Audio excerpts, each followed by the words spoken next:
আসসালামু আলাইকুম প্রিয় viewers, Bangla car academy YouTube চ্যানেলের পক্ষ থেকে আপনাদের স্বাগত জানাচ্ছি।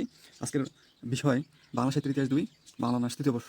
প্রশ্ন: জমিদার দর্পণ নাটক অবলম্বনে তৎকালীন সমাজের বর্ণনা দাও। উত্তর: জমিদার দর্পণ মীর মশাররফের জীবন ঘনিষ্ঠ নাটক। নাটকটিতে জমিদারি প্রথার অত্যাচার ও কৃষক জীবনের বেদনার চালচিত্র যে রূপায়িত হয়েছে তা তৎকালীন সমাজেরই দত্তক। তৎকালীন জমিদারেরা কৃষকের উপর অকথ্য নির্যাতন করে তাদের কাছ থেকে অতিমাত্রায় খাজনা আদায় করত। প্রতিবাদী কৃষককে জমিদারদের পাচারাকুত্তারা ধরে এনে তাদের উপর নানা ধরনের অত্যাচার চালাতো। সৎ ও ন্যায়নিষ্ঠ মানুষের শাস্তি ছিল মৃত্যুদণ্ড। নাটকটিতে জমিদার সিরাজ আলী অর্থলোলুপ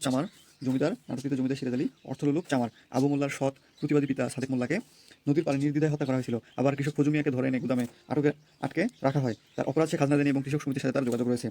আবার নারী লোলুপ মদ্যপ জমিদার মেরাজ আলী তার সহযোগীদের সাহায্যে যুবতী ও সুন্দরী কুলবধূদের ধরে এনে ভোগ করে। এক্ষেত্রে তার কোনো জাত বিচার নেই। বলাই ঘোষের সুন্দরী বিবাহিতা মেয়ে বাপের বাড়ি বেড়াতে তাকে ধরে নিয়ে ভোগ করে। বলাই তার কোনো বিচার পায়নি। আবু মিয়ার সুন্দরী স্ত্রী নুরুন নেহারকে মেরাজ আলী ভোগ করতে চায়।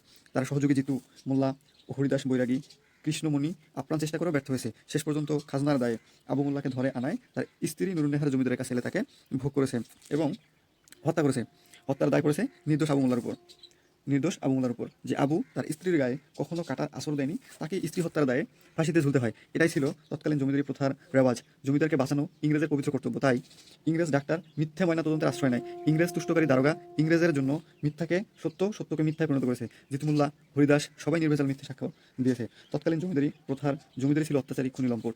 তাদের দুষ্কর্মের কিছু সহযোগী ছিল যারা ফরগাছা এবং জমিদারের অপকর্মের সহযোগিতা করে তারা বেশ আরামেসে থাকতো। কিছু বলধার্মিক লোক ছিল যাদের মুখে আল্লাহরই কিন্তু তাদের প্রভু মূলত জমিদার। ধর্মের নামে তারা অধর্মচার করে বেড়াতো। তখনকার দারোগা যেমন ছিল ঘুষখোর, তেমনি ছিল ইংরেজ এবং জমিদারের খয়ের খা। ইংরেজই ছিল জমিদারের মা বাপ।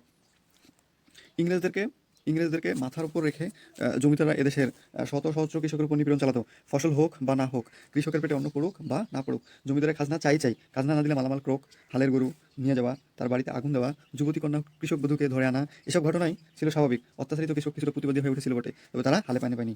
তাই কৃষক সমিতি গড়ে উঠেছিল, কিন্তু তারাও তেমন সক্রিয় ছিল না। জমিদারেরা সাধারণ কৃষককে মানুষ বলে গণ্য করতো না। সুন্দরী নারী তখন কেবল জমিদারেরই হক ছিল। জমিদার কথায় কথায় হজের নামে, পাঠশালার নামে, ছেলের খতনার নামে, ডাক টিকিটের নামে খাজনা বাড়াতো। মূলত তারা কৃষকের ফসল সব এক অর্থে লুট করে নিত। চরিত্রের কারণে জমিদারকে তখন হায়না বলা হতো। তৎকালীন সমাজের জমিদারদের ক্ষমতা ও দম্ভে বাংলার মাটি কম্পিত ও কলঙ্কিত হয়েছে। তাদের লালসার লেলিহান জিহ্বায় মামনের ইজ্জত সম্ভ্রম পুড়ে খাক হয়েছে। তাদের বিলাসের হোলি খেলায় রক্ত জুগিয়েছে বাংলার কৃষকরা। বাংলার পথ প্রান্তর হয়েছে রক্তে রঞ্জিত। তাদের তাণ্ডব নৃত্যের ঝাপটায় নিভে গেছে কত প্রাণ প্রদীপ। টাকার লোভ ও লাঠিয়ালের ভয় দেখিয়ে তারা নিরন্তর অপকর্মকে চাপা দিয়েছে। মূলত জমিদার দর্পণ নাটকার তৎকালীন সমাজচিত্র বিশেষ সাহসিকতায় ও পারঙ্গমতায় চিত্রিত করেছেন।